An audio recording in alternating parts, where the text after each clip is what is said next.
còn thơ bé, con vẫn hay đòi mẹ có nhẹ để đưa mẹ dỗ dành và kể con nghe những câu chuyện cô tình. Từng đêm mẹ vẫn ngồi đây để con đưa những cơn mưa rơi, luôn yên bình trong những giấc mơ êm đềm. Tình yêu thương bao la mẹ dành tất cả cho con. Mẹ yêu ơi như con hát trong đời, có lúc khóc thì cười thì mẹ luôn xa bên. Những năm tháng ta từng nuôi nấng con nên người chồng đời con sẽ mãi không quên. Và mai khi ta không rồi con sẽ có đi trên đường mơ. Con vẫn biết có mẹ kề bên và luôn sẽ chia. Con yêu mẹ nhiều lắm.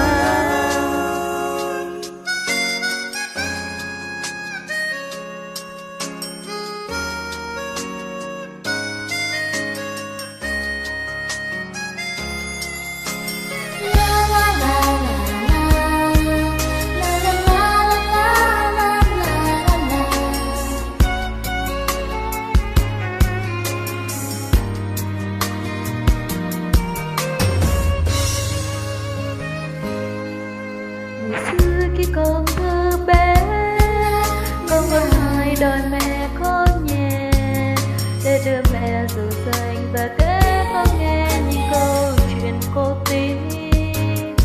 Từng đêm mẹ vẫn ngồi đây để con đưa những giấc ngủ say, luôn yên bình trong những giấc mơ đêm về. Tình yêu thương bao la mẹ dành tất cả cho con.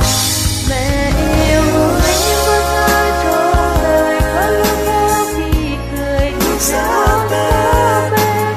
Những năm tháng ta từng nuôi nấng con nên người chồng đời con sẽ mãi không quên. Và ngày mai khi đã lớn khôn rồi, con sẽ có vừa đi trên con đường ước mơ.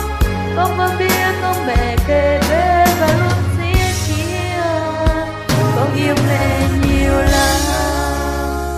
Mẹ yêu ơi như con thơ trong đời, có lúc khóc khi cười thì mẹ luôn xa bên. Như năm tháng tao tầm nuôi nấng con nên người chọn đời con sẽ mãi